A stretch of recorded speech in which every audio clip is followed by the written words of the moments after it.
What's up, guys? On the range today with the Mossberg 990 Aftershock. Really enjoying this little 12 gauge firearm, and I'm going to talk about that more in another video. But today I want to discuss the 3 most popular methods used to shoot this gun and which one I prefer and why. So starting off, by far the most common way that you will see these guns run is you will see them being shot from the hip.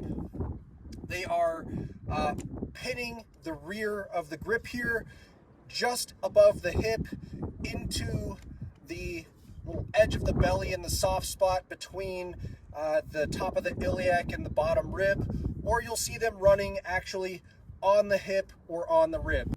This is the most popular method for running these guns because it is the easiest method as far as controlling the recoil without fear of losing the gun or being hurt by the recoil.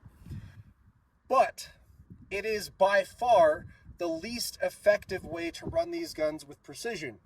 And if we're using a 12 gauge for defense, we absolutely need precision in our shots. We've got low capacity and we have a payload, whether we're running slugs or hopefully some number 1 or double-aught buck in there.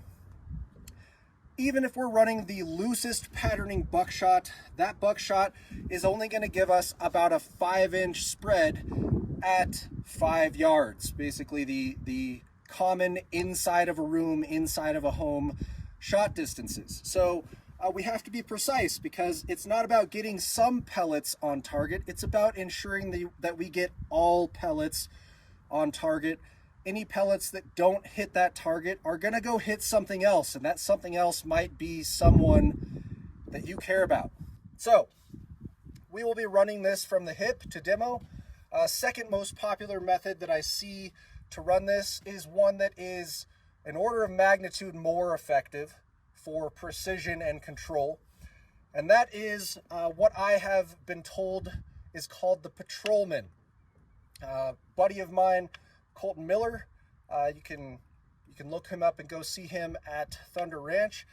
He uses this method with pretty high level shooting, and it is the method that was used by all of the folks who were using these back in the day when they were actually assigned to people who were in charge of protecting us. So this method, essentially, we are going to extend the firearm in our line of sight, driving the bead or the front sight towards the target, and we're going to float the gun extended away from us. The only points of contact on the gun are our dominant and our support hands. We're going to look over the bead or line up the bead, or we're going to look through our optic and we're going to fire floating the gun from here. This lets you use your sights, and because of that, you are more likely to get precision shots. You are much more likely to get that first shot where you want it, which is the most meaningful one, especially with a 12 gauge. You're much more likely to get a good hit when you're using the sights. The downsides with this method, well, it's got a 12 gauge firearm with a fair amount of recoil right in front of our face. So if we don't control that gun adequately with the limbs, we might eat the rear of the grip right in our teeth, nose, or sides of our cheeks. That is something to consider. Is this technique viable? It absolutely is, guys. Absolutely, this technique works. But you've got to have the technique and the physicality to control this gun in recoil in order to use this technique without bopping yourself in the face. Third technique is by far the most effective way to run these with adequate recoil control and use of sights. That is the cheek method that I am teaching currently, a method that I developed when I first picked up the Shockwave many years ago when it was released. What we're doing is much the same as the Patrolman. We're driving the muzzle out towards the target, but instead of extending the gun away from the body, we are going to rest our cheek right along the top of the grip here. I'm going to rest the muscle ball of the mandible on this section of the grip, which will line up that gun nicely, letting me see through the optic or just over the bead. With this, I now have 3 points of contact with the gun, and I no longer have to worry about the gun coming back and striking me in the face. Instead, the gun is already next to my face, so any excess recoil that is not captured by the hands is allowed to travel safely past my face. I am not eating the recoil with my face. Any movement that you see in my head would be there if I was running a stock. That is movement that I am capturing with my arms and shoulders and allowing that movement to travel through me to absorb that recoil in my spine down to the ground with a large base. So we're going to drive the gun out, pin it next to the cheek here, and run the gun. Now, let's compare these methods in a side-by-side test. So you can see I've got 6 targets, and this just happens to be a 6-shot gun. Perfect. I'm going to engage in staggered order from left to right our bowling pins and our C-zone steel. Now, we're going to run these back to back. I'll reset and reload between takes, but I'm going to give it to you in one continuous sequence. So you should know where I'm shooting. I will be shooting the bowling pins. Those are at 5 yards, and the C-zone steel are at 7 yards. Safety guys, don't worry, we're using bird shot, and we have a healthy downward angle on that steel, so that shot's going to slide right into the dirt beneath. Let's run this and check out our precision and our speed. I'm not going to use a timer today. You guys on YouTube, you can all use the little timer feature at the bottom of the screen. Starting off, I'm going to do this from hip fire. Got my marked position, and we have loaded chamber at a full tube. Here we go.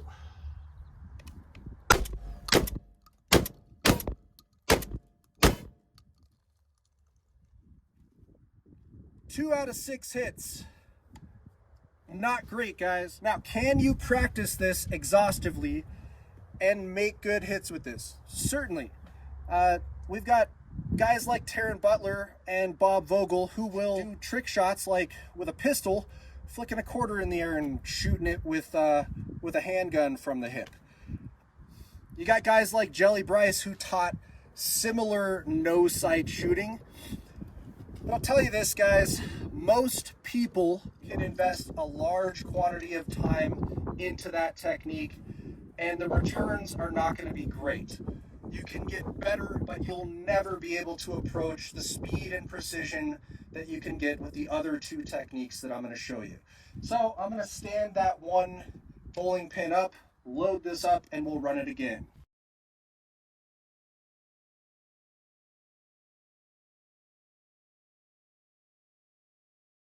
Let's run this with the Patrolman method.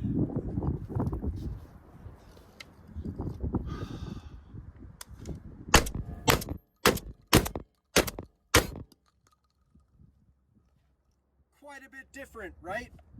100% good hits. The gun is traveling rearward, and if I were a weaker shooter running a heavier load in a higher recoil platform, it could be an issue. That gun could come back and pop me in the face. Again, I'm going to stand these bowling pins up, load the gun up again, and we will run it with my preferred method from the cheek.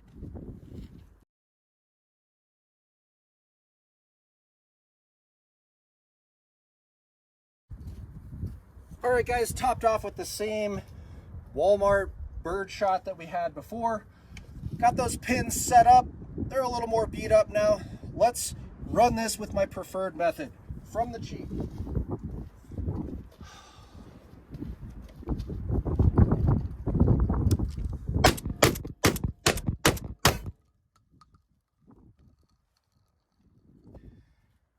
I'm able to get on that gun and recover after recoil, placing that next shot with more confidence than I am with any other technique when I'm running this from the cheek. There it is, guys.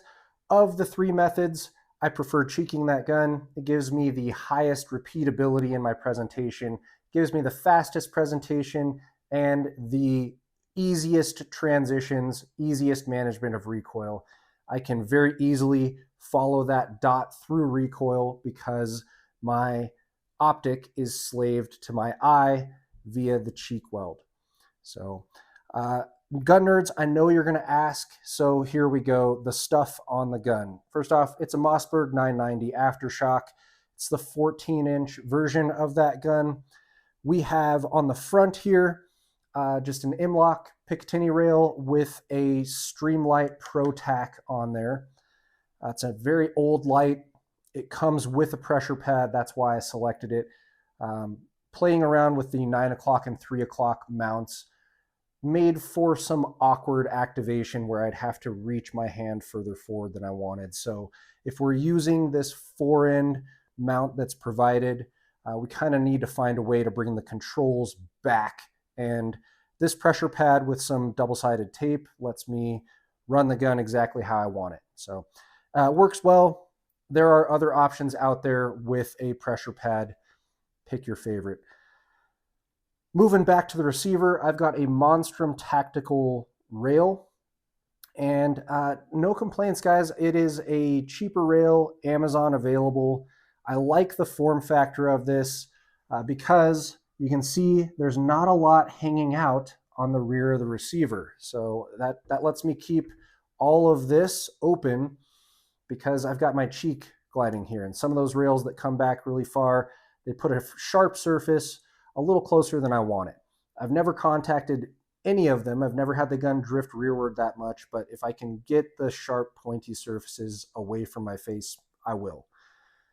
On that rail, I have a Gideon Granite that is a pistol dot, comes with this mount.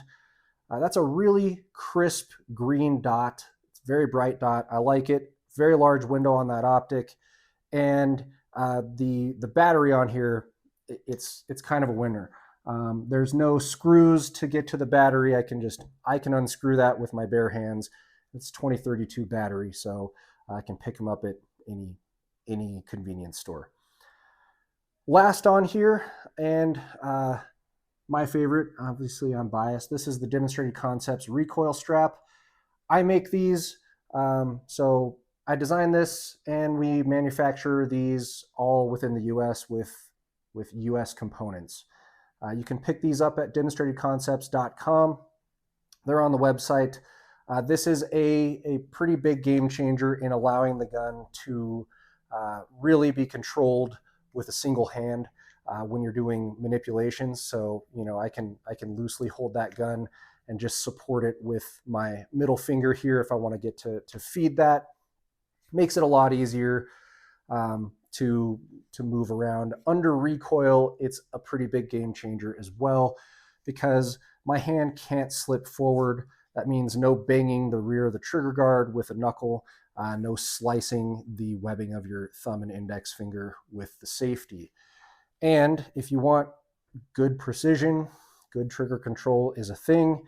So this allows you to maintain the same position in relation to that trigger bar. There you go, guys. Thank you for watching. Keep training. Stay safe.